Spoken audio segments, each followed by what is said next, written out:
you're a winner. That is how we do it. We're all in. Pause of the tournament for me. Heart rate is the maximum. Oh my god, what a terrible thing. Triple knockout, 1, 2, 3, man. This is huge. This is big. What a pot! Bang, bang, bang, get out of here. He called me a ragfish. Come on, this guy can't win every all-in versus me. He can't. What have I done? Poker players. We're degenerates. Born that way. That's who we are. We could have a family all in here. Here we go, 6-way all-in. And that's a nice flop for Kevin Martin. Arguably the two best players. Oh, he showed a king check. Oh, all the aces are dead. They must have aces. Oh, the pain, bro. Let's go! $112. That is a $3,000 river card right there. Boom. I am awesome at this game. I hate this game. My heart's racing now. It's $2,500, man. Holy shit. No! Is that too greedy to ask for another 4? What the actual fuck is this? Oh, what a sexy card. It happened. It's possible. I won a tournament on the GG network. Holy shit. Nice fold. Nice fold. There's no words to describe it, bro. There's no words to describe it.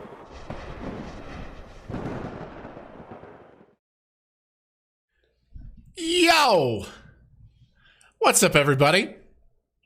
Welcome in. On here, the first day of December 1st, new stream. Let's party, ladies and gentlemen. Welcome back to the stream. How you doing? Hope you're having a wonderful, wonderful, wonderful start. It is December. It is December. It is the month of Santa, snow, gifts, etc. And I thought today, what a better way to start off the potential month by learning about a nerdy poker topic.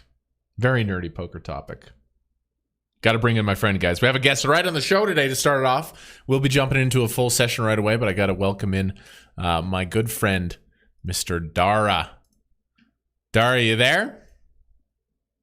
Oh, I lost you on the mic. There you go. Dara, are you there?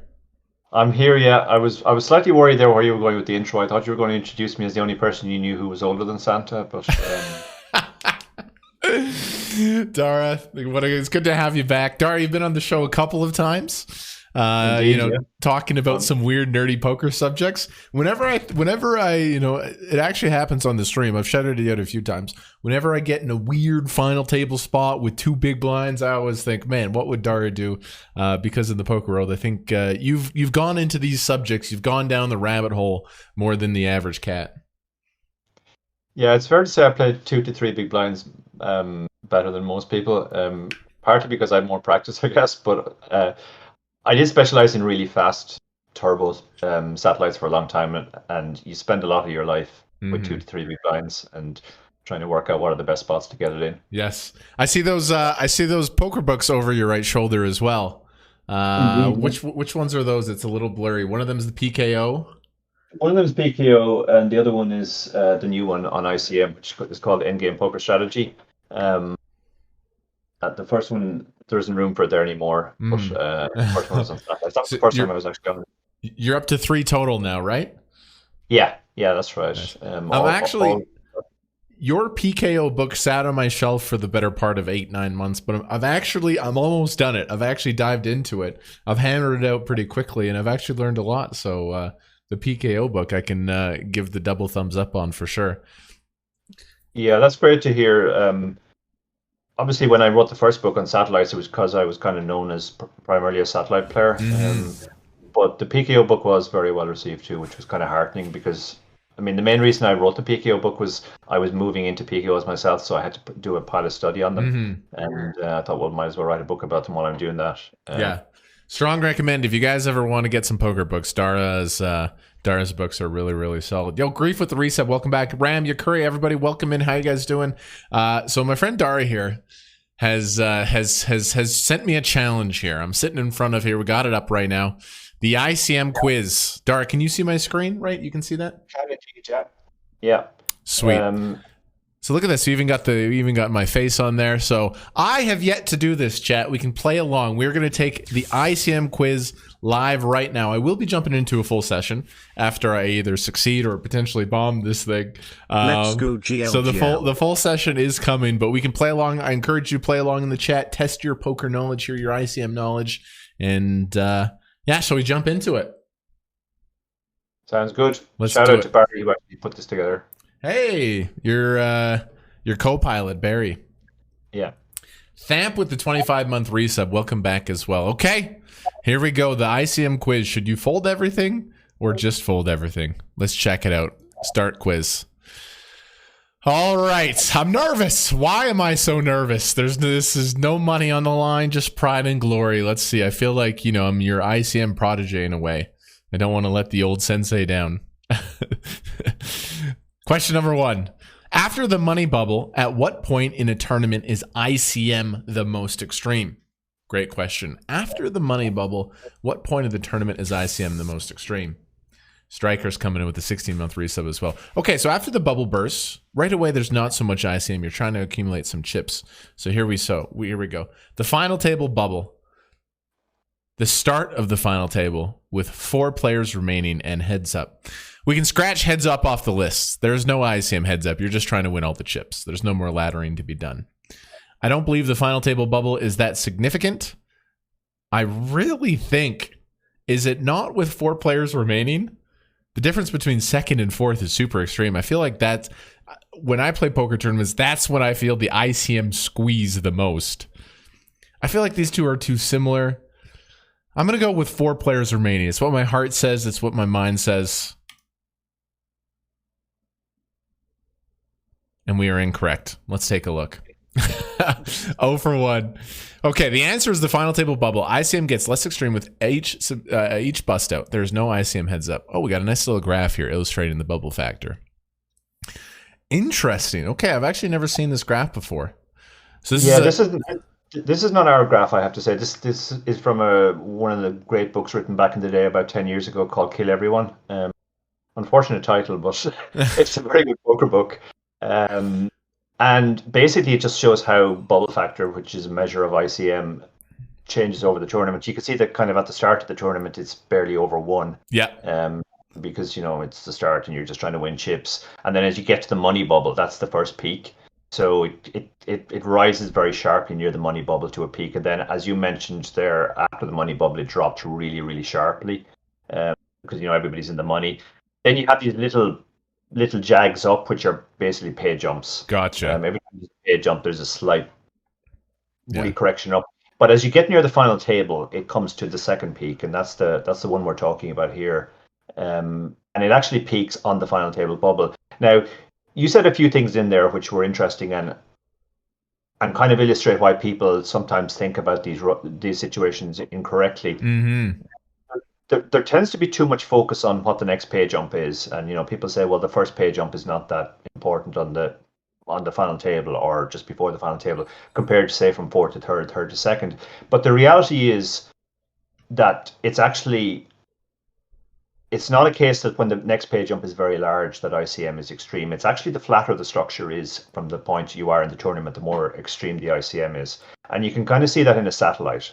Like, satellites have the most extreme ICM of all, and that's because they have the flattest pay structure. Yes. In fact, if you have let's say 9-seed satellite and you're on the bubble, the ICM at that point is really extreme. But then once you get past that, ninth is the same as eighth is the same as seventh, and so on down. So the more top heavy a payout structure is, actually the less ICM there is, and the flatter the payout structure, the more ICM. So the reason why we have most ICM on the final table bubble is that from that point forward, the next few pay jumps are fairly flat, but at the same time, if you get eliminated in 10th, you can't win the tournament anymore. So you've kind of lost your share of first prize, you've lost your share of second prize, you've lost your share of third prize, etc., etc. Every time there's a bust out, the ICM actually goes down. And as you can see, the line goes all the way down to 1, which is the heads up. Yeah, a steep decline here from the final 10 to... So I said final 4, which would be right around here. And I think most players would probably pick the answer I chose. It's just like, oh, this, final 4 is when the jumps are the most extreme. But you've done a good job of illustrating, basically. So basically, if you...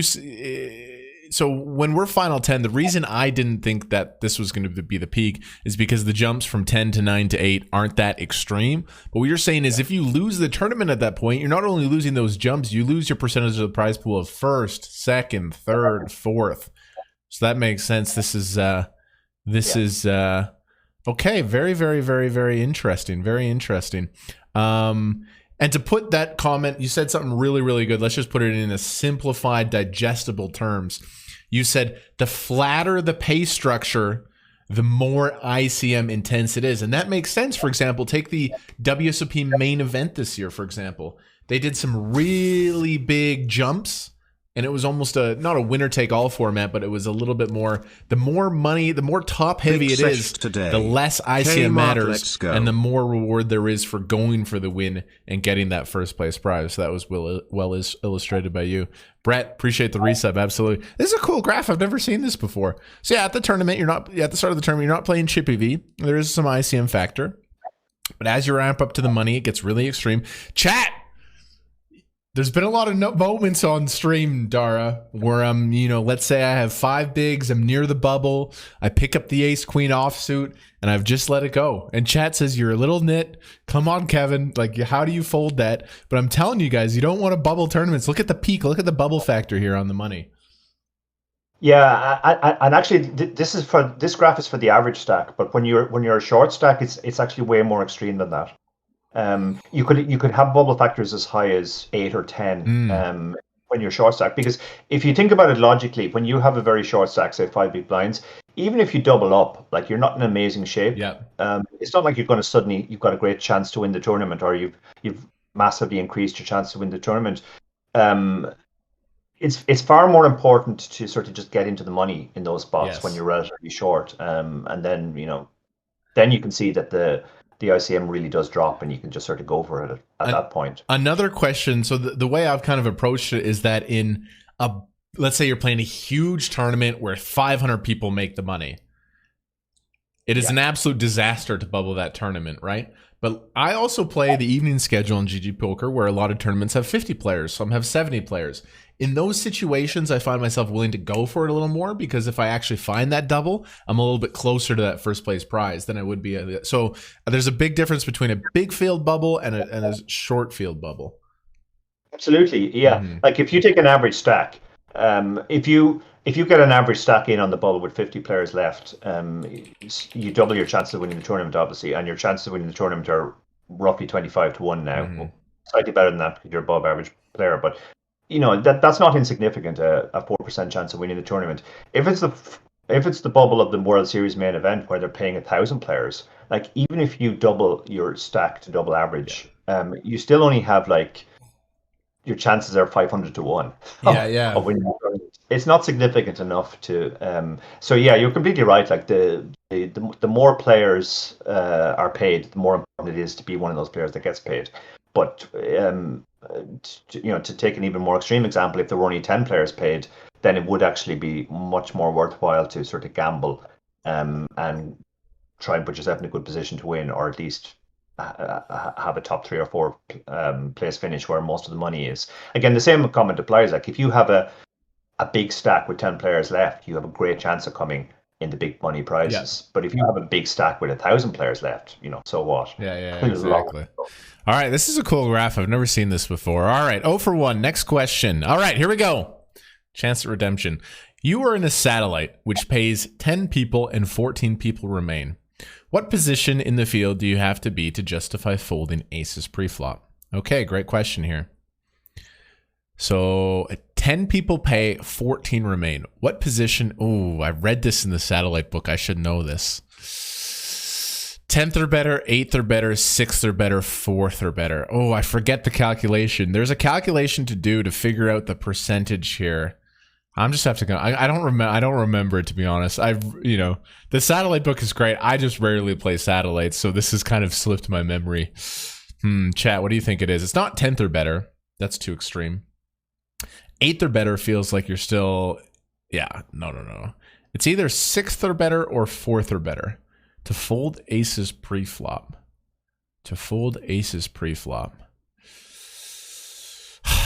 This is just.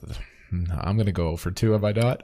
I feel like sixth, or if I'm in 6th place, am I folding aces pre-flop with 14 remaining? 4 people need the bust.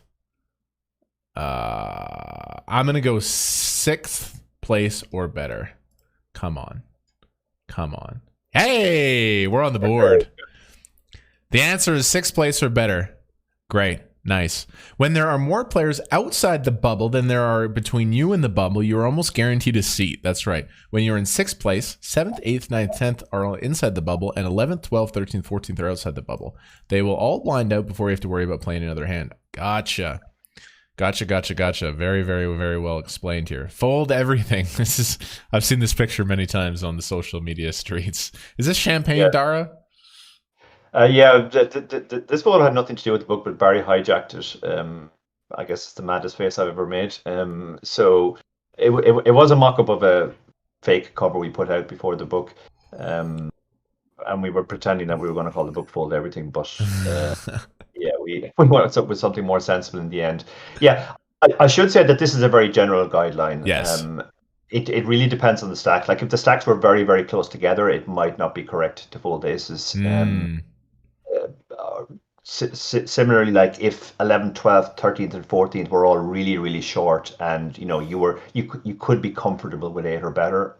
But as a general guideline, this is a very good rule of thumb. Nice. And, when we're playing online, we kind of need something that we can work out quickly rather than do a complicated ICM calculation. So just the bottom line is see how many places inside the bubble you are, and if there are less players than that outside the bubble, then you can pretty much fold everything. That's perfect. Does this ratio apply with a bigger field? Like let's say 100 people get a ticket and we are 60th with 140 remaining. That's a very good question.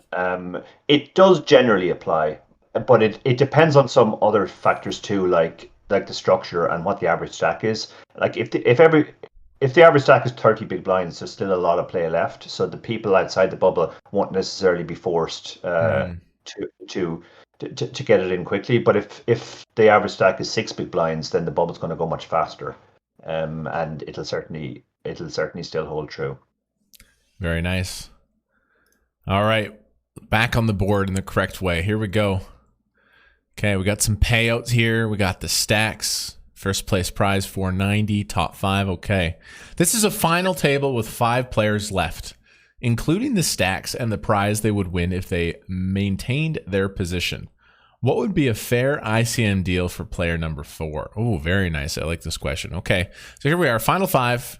Here's the money. So what we're trying to figure out is what is the ICM value of this stack?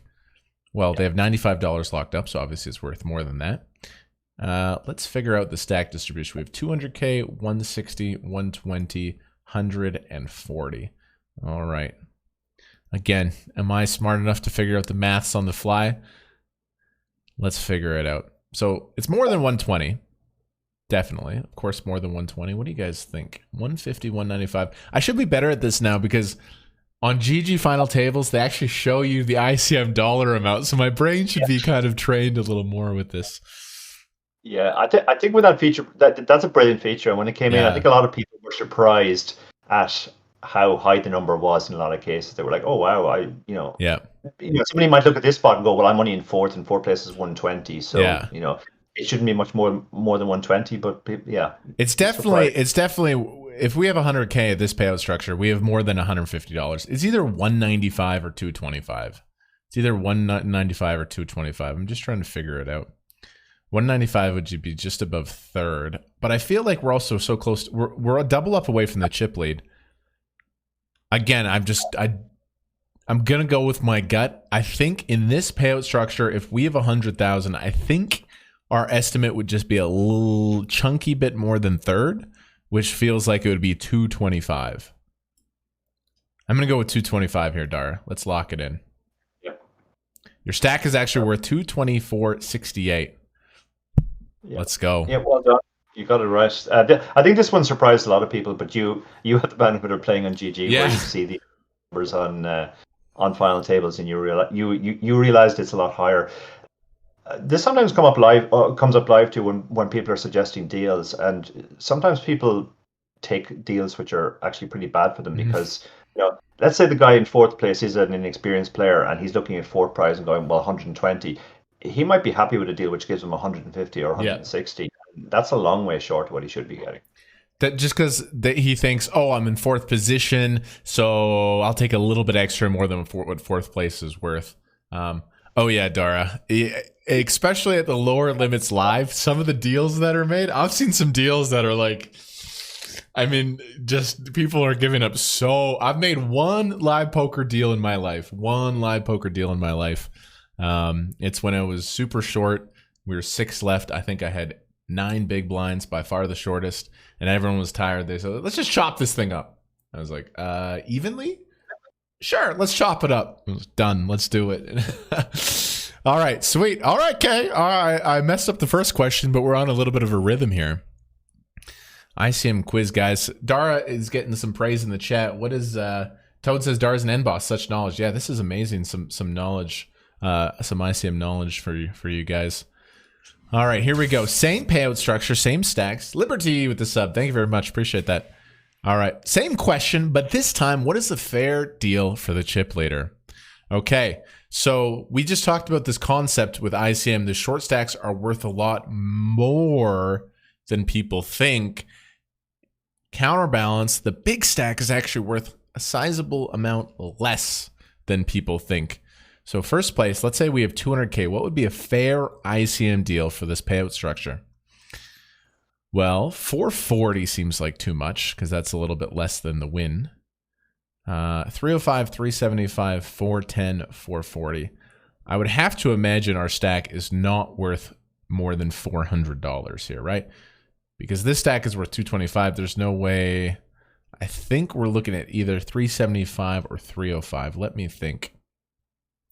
Again, 375 is second place plus. There's like, and it's not like we have a massive lead here. Not like we have a massive lead at all. This guy's stack was worth 225. I think our stack would be worth 305 or 375. ICM is tough. ICM is tough. Our stack is worth less than second place. I am gonna go with. Our stack's got to be worth more than $75 at this guy, right? I'm going 375. Final answer.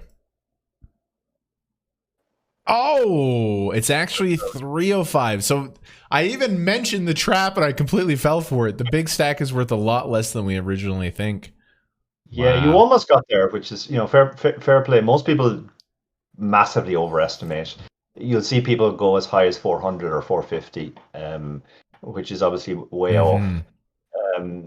The thing is, like, if you look at the stacks, if you do a quick sum, I think they sum to 620.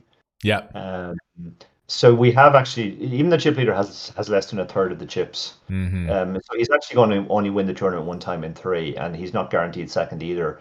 He'll come third, fourth, and fifth a decent amount of the time too. So it is slightly surprising that his stack is actually worth less than second. But that's kind of the maths of it. You can see it's like he has twice as many chips as the guy we just looked at in fourth. Yeah. But his stack is worth nowhere near twice as many. Yeah. In fact, it's only an extra 33% or 35%, whatever that works out at. Which kind of shows you that, like, even when you double up on final tables, you don't increase your equity by anything close to 100%. Wow, look at that. This is a great visual display of ICM and how the short stacks are worth a lot more than you think, and the big stacks are worth a lot less than you think. Like, look at this. 100K and 200K, double the chips, is only worth about $80 more, $75 more. This 40K stack, you'd think, oh, he's almost out of the tournament, but his stack is still worth $152. Unbelievable. Very good visual graph here. Screenshot that one. Look at that one a little bit more. Dang it. All right. Oh, we got a little craft here. Okay. All right, here we go. This is a 42 big blind chip EV range for the cutoff. At a final table, ICM means we play 10% less hands. Which of these hands do we keep in the range? Okay. This is a good time for me to display some of my knowledge. So this is a graph that we're playing for Chippy V, but at the final table, the value of hands slightly change. I know this. Hands that we want to start cutting off are potentially the small pairs at final tables. Also, the suited cards without high card value become a little bit less optimistic. So as we slow down here, which of these hands? Oh, this isn't a choose one. We can choose multiple. I think this is just choose one. Just choose one. Okay. What Shit. Which of these hands do we keep in the range? Okay. So we drop 8-7 suited. We drop threes. We want to play 10% less.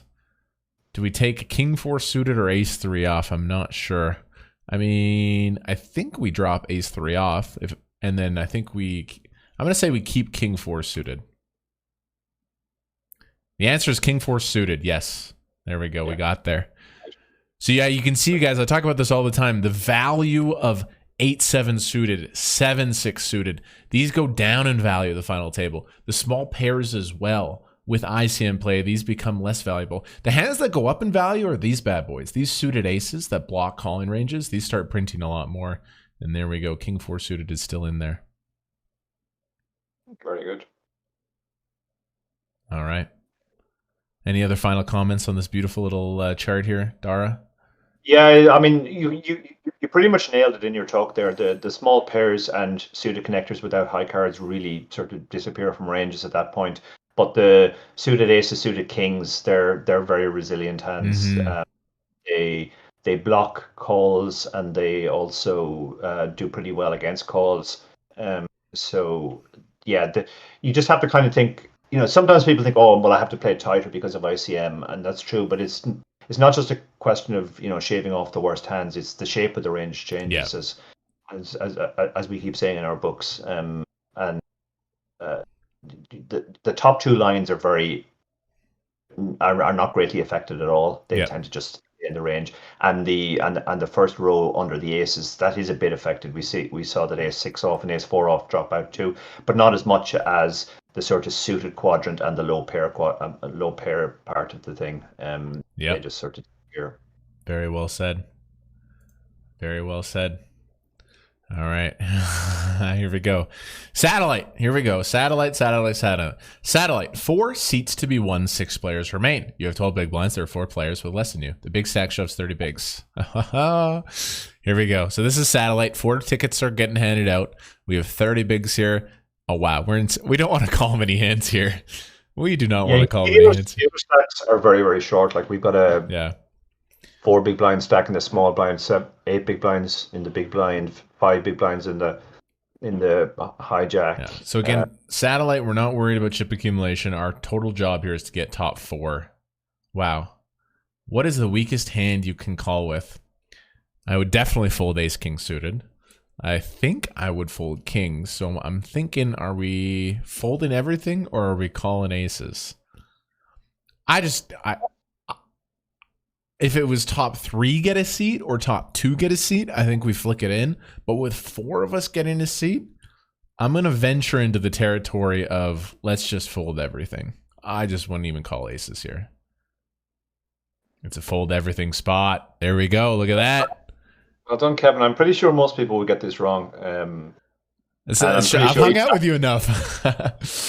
I'm pretty sure even after we tell people it's a fold everything spot, they'll go, I'm not folding aces. What's the point in even playing poker if we're going to fold aces? But yeah, you can see the numbers underneath there. They're percentages of the prize pool.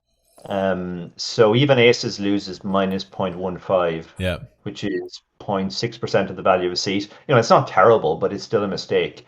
But you can see how bad the other hands are. Like ace king suited, you're losing almost 20% of the value of a seat if you make Queens is a punt. Queens is a punt. Yeah, even kings is pretty bad. Like kings, you're giving away over 5% of the value of a seat. Wow. I mean, calling aces here is a small mistake. Everything else is a full out blunder. Yeah. Wow. Yeah, fold everything spot. All right. Okay, here we go. All right. Shout out to the GG staking platform. I saw ACR has released a beta for a staking platform. All right. I'm surprised it's taking so long for the other sites to do it because it's been such a popular idea. Yeah, GG's leading the way in a lot of those things. All right, here we go. So you see these three players wanting day 2 staking on GGPoker. Assuming equal skill, which is the best value deal? Okay, I love this. So day 2 is a staking. I haven't staked a lot of people on day 2s because I know there's some funky stuff going on. So here we go. So Vadim has a 2.89 stack at 0.99. Andy has a 12 stack at 1.4. Alderson has a 5 stack at 1.0. I would venture to say the worst deal would be Andy Rex, right? Because you are paying for the chips, you're not paying for the ICM value. So I think staking big stacks in day 2, especially at markup, has to be a bit of a disaster. Whereas I think, based off the previous questions, I'm looking at the shortest stack here, and I'm also getting 0.99. I think the best value deal has to be our friend from Russia. I'm going to stake Vadim. Oh, all equally good value? Absolutely not. I'm going to stake Vadim. The answer is Vadim. He has much greater upside because the stack is smaller. The big stack has a ceiling to how much he can make and invest. Yes. Very interesting. Yeah, you asked that question. Even if the markups had been equivalent, he would still be the best deal, and the big stack would still be the worst deal. Because the one thing we know from ICM is that the chips in shorter stacks are more valuable than the chips in bigger stacks. But I think this is slightly counterintuitive. I do think a lot of people think they want to buy a piece of a big stack because they imagine that. Well, I mean, they don't imagine. It is true that player has a better chance of winning the tournament, obviously. But from a purely monetary point of view, it's actually a losing proposition. You really want to try and buy a good value short stack. So day 2 staking, like we said, you want to go for a good value short stack play is probably the way to go with the day 2 staking. Have you sold on there at all for day 1s or day 2s? I have, yeah. I used to do more of it, but when I started doing it, it was purely for friends. Like friends would say, "Oh, can I buy a piece of you on to watch?" And I just put it up. I didn't kind of realize that just sort of random people jump in as well and buy. Now when I sell, it tends to be for the bigger stuff, 50 and up, and I do sell for day 2s as well. That's kind of fun to give people a sweat. What about you? I know a lot of the Twitchers sell. Yeah, just purely as a if I ever venture into the shot taking mode, like a 5K or I've played a 10K. I haven't played a 25K online. Wow, a year and a half ago I played a 25K online. I was so much worse at poker, and they just destroyed me as they normally will. That's a different breed of poker, superhero up there. That's sitting with Chidwick and Mateos, and everybody's like, "Holy Jesus, these guys are good." Well, chat got it right. Chat got it correct. Fold everything. Okay, sweet. Oh, here we go. Main event example. There is a Kevin at the final table. A Kevin M specifically. A Kevin M.A. Kevin Mas. Okay, here we go. This is the 2019 main event final table bubble. If Hossein Hassan shoved to the top 20% of hands now, what is the worst hand Gary Gates can profitably call? Shout out to Gary Gates. I worked with Gary Gates at our time Poker Stars, and he also final tabled the main. He also cashed it this year. He's just crushing the main event.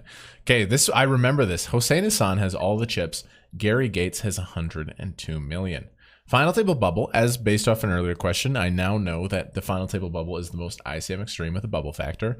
So we assume Hossein Hassan shoves 20% of hands. What is the worst hand Gary Gates can call? For ICM. Very interesting. This is an extreme example, right? Because Hossein has 100. Gary's second in chips, obviously. Yeah, Gary's in second, and no one else is over 50 million. So for Gary Gates to call and lose would just be a disaster. So I'm going to say, we have 10s, jacks, queens, kings. All right. I know what I would do in this situation. The money would mean a lot to me, but I also think this is a unique situation in that, like, it's the only chance for you to become a main event champion. And if Gary Gates calls here and wins, they don't have the tournament locked up, but they would have 200 million. It would be kind of a dream situation. But of course, the money is a lot. I say he folds 10s for sure, and I say he folds jacks for sure. I'm looking at queens and kings.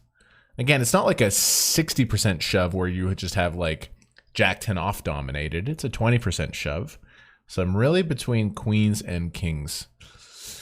I'm going to say that this is an extreme enough situation that I think we're just going to call kings and aces. Let's go with the king here.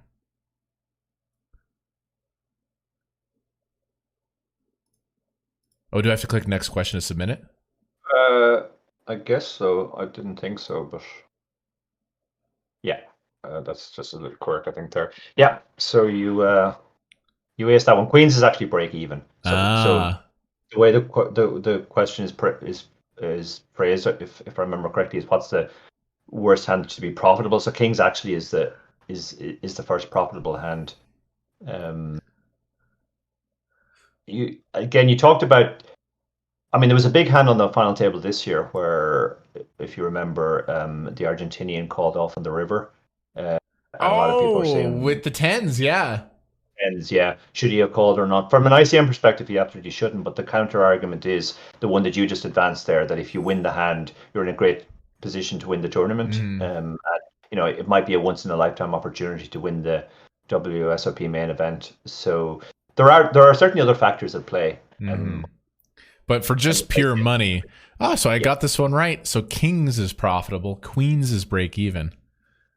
Wow, what a weird thing ICM is. All right, Dara, I found a little bit of a groove here with these questions. We're finding a little bit of a rhythm. Oh, here's your pal David. Yeah. Another satellite bubble. Here we go. 6 players remain, 20 big blind average. The hijack min raises, which after reading your book, I know you're not supposed to open min raise very often in satellites. What is your preferred reshove? Here we are in the cutoff. What are the best hands to reshove? So it's 6 players. It doesn't say how many tickets are given out, which I would think would be important. It's the actual bubble. Stone bubble. Oh, it says right there. 5 players left. 5 tickets. Gotcha. So busting here would be very bad. But like if we shove, he can't really call. All right. What is your preferred reshove? This is going to be tricky. You have to pick one of these. This is the point. Because I see kings here. And my heart is just like, oh, wow, how would we not shove kings? But I know that there's also funky blocker stuff going on in this extreme situation. So we're going to rule out sixes. We're going to rule out jack 10 suited. Our 2 options is ace deuce off or king king. And I am going to make a heroic play. I'm saying in this situation, if he's a regular, his calling range essentially is aces. His calling range is aces. And so if we shove hands here, instead of having the kings, we're only getting called by aces. We would forego the kings and take the ace deuce offsuit. If I get this right, I feel like I'm on the verge of becoming a satellite legend. Ace deuce off. There we are, ladies and gentlemen. Very good. Holy shit, Dara. Yeah. Look at this graph. Wow. Yeah, it's striking. It's literally an ace and nothing else. And you nailed it there, basically. The only call should be aces, so we want to block that. Yeah. Obviously, when we have an ace, there are only 3 combinations of aces, whereas when we don't have an ace, when we have kings, for example, there are 6 possible combinations of aces. Yeah, so we're getting called twice as often. This is one of the questions we put up during our quiz, Vegas, and there was a lot of discussion about this because there's obviously a difference between the way people should play and the way people play in practice. This is only the answer if you're absolutely sure that the guy knows that he's only supposed to call aces and will only call aces. But obviously, if he's less experienced or less knowledgeable and he's going to call other hands, then yeah, undoubtedly you're better off with kings because you have more equity when called. This is true. That's what you talked about in your book as well, is there's certain satellites are like a Cold War, and it depends on their knowledge. Like, if people know they can't call anything, it's really good to put the pressure on. But if a recreational will like raise call queens here, then it's a disaster for us. Very cool line to this graph. I've played around a lot with ICMizer. I don't think I've ever seen this structure to a result. It's interesting. Kings and king queen are exactly the same at minus 0.40. Very, very interesting. All right, nailed that one. Very good stuff here. Very, very, very good stuff. Guys, we'll drop Dara's... if you guys are liking this, it looks like a lot of you guys in the chat are enjoying this. going to drop Dara's Twitter in the chat. Give him a follow. Check out his books, worthwhile. Give him a follow on Twitter. Here we go. You are three-handed in a satellite. Okay, 2 players get a seat. Very, very, very exciting. I saw this one on Twitter. I think I saw this one on Twitter. You have 30 big blinds. Your opponents both have 5 bigs. What is your GTO shove range on the button? I answered this on Twitter. So I'm going to be honest. I answered this question on Twitter, and I actually got it wrong. So in this spot, with 30 bigs and 5 and 5, I thought we could just shove everything because they can't really call, right?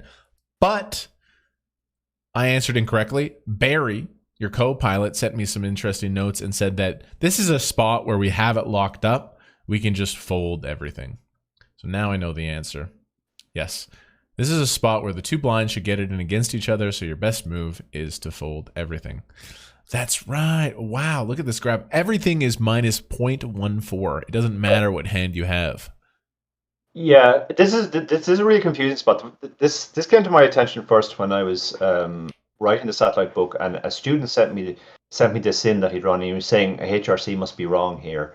It can't possibly be right to fold aces. And the reason why it is correct is that even though it's obviously profitable to fold aces, to shove aces because they have to fold so much, it's still more profitable to fold because when you fold, they're supposed to get it in against each other over half the time, and then unless they chop, it's going to be over. Yeah. So more than half the time, you're going to win the satellite by folding, and that's actually better than shoving and them folding at the time. That's wild. This is an extreme spot. You talk about this in your book as well. Extreme spot. 3 people remaining, 2 left, get a seat. There's an overwhelming chip leader. Sometimes you kind of have to go and hunt the other guy to try to get that seat, you know? So very interesting. Yeah. I mean, I got it right here, but this is only because I actually got it wrong on Twitter already. So, I think we've come to the end. Get results. To the end, indeed. Yeah. Oh, baby. I am an ICM end boss. Yeah, you got 9 out of 10. That's really, really good. I think I got 8 out of 10. Did I? I think I got 2 wrong. Or maybe 2 wrong. But I've run this with a lot of people who fancy themselves as good poker players, and some of them are kind of tricky questions. So 4, 5, 6 tends to be what most people come in at. So yeah, 8 out of 10 is very good because some of them were very, very, like some of the numerical numbers. You know, the difference between 195 and 225 is difficult to work out. So Dara, really well. Hell yeah! You probably don't need to buy my book at all if there's any chance. Well, I mean, let's go check it out. I have your satellite book and I have your PKO book. I don't think I got this one. Endgame Poker Strategy. Someone in the chat, Baba says, "Where can I study this stuff?" Great spot is to grab one of these. Very reasonable price, Kindle edition, just $9.99. This is the new one. When did this one come out? Came out. Let me get this right. About 2 months ago now. Yeah, just over 2 months ago. Actually, yeah, September 26th. We had been working on it for a year and a half, and to be honest, expected to get it out earlier. But we did a lot of work on the post flop section. That was kind of the part that needed the most work, and we just kept kind of holding off a bit and saying, okay, we need to run a few more sims. We ended up running, I think, well over 1,000 post flop sims, trying to decide what we wanted to put into the book. Now, it's not a book with 1,000 post-flop sims in it. We just tried to take out the most important lessons. But yeah, it's been out for 2 months now, and there was good buzz around it in Vegas. I have to say, a lot of people were coming up asking me ICM questions just because of the fact that the book was out and it was fresh in people's mind. That's awesome. Is there another poker book in the plans here? Didn't you say you wanted to write 13 or something? Yeah. Wasn't that Yeah, I have to. My dad wrote a pile of books in the Irish language, and I definitely want to catch him. So a long way to go. I think he's written about 20 books total. So holy, we've quite a bit to go. Yeah, we're already working on the 4th book. So I always say it'll be out quicker than the last one, but I don't think it will be at this point. Everything always takes longer than you think. That's awesome. Well, these are good. These are really good. Obviously, if you are brand new to poker and you're just learning basic ranges, these books are not for pure beginners. They are for medium players that have some experience, have worked with these concepts. Yeah, I mean, you know, I play an average buy-in of, we're getting up there online a little bit juicier than I used to, and these concepts are butchered by recreationals and pros alike. So there's still a lot of money in these little, especially in these endgame spots. Especially, let's say you play like local tournaments.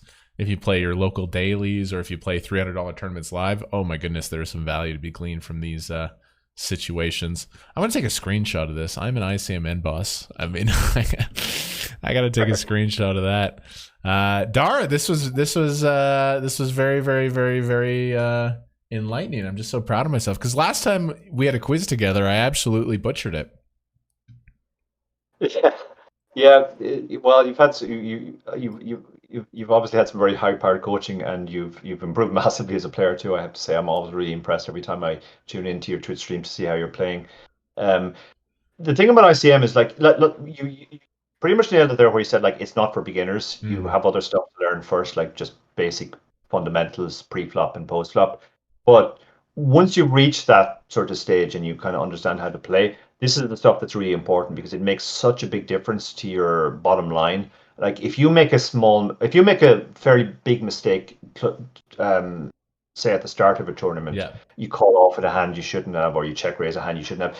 If you look at it in a solver, like, you're probably only losing, let's say, 2 big blinds. And if you have a 100 big blind stack, that's 2% of a buy-in. So, you know, obviously you don't want to do it, but it's not a big deal. But if you make a mistake at the end, an ICM mistake, that can be 5, 10, 20 buy-ins. And it can be a relatively minor mistake. It could be a spot where, let's say, you're supposed to call off with ace queen but not ace jack. But if you do call off with ace jack, you end up losing, as I said, 5, 10, 20 buy-ins. So that's why it's very important when you reach the stage that you're at, or well past now, to sort of get this stuff right and to put a bit of money into it. Yeah, absolutely. That's because when you look at these ICM solutions, if you make a mistake, it usually falls off a cliff. Like, the mistakes are like, you know, it's like, okay, ace king's a call, ace queen's a fold, ace jack is like a disaster. It's an absolutely can never do it situation. So definitely something to catch up on.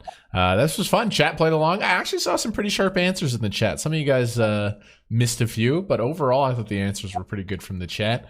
This was sweet, Dara. Thank you for coming on. Any final thoughts to the poker community here? No, thanks a lot for everybody for playing along on Twitch as well. This was a lot of fun. We drew up a few of these in Vegas, as I said, and we got very good reaction to it. So we had the idea of we'd do an actual proper quiz, and obviously you were the person that we were happiest to do it with. So thanks for having us on, Kevin. No, I always appreciate it. We'll have to, maybe the start of 2022 in deep January, maybe February. Remember when you were on and we were actually playing together and we were capturing your tables? I got really good reviews from that. We should do another session together. It was a lot of fun. Absolutely. But for now, guys, follow Dara on Twitter. Again, I got to recommend his books if you guys are hungry for poker knowledge. I will drop his Twitter link again. But for now, we'll say goodbye. Thanks for coming on, Dara. Always a pleasure. Yep, and good luck with your session. Cheers. We'll talk soon. Bye-bye. Cheers.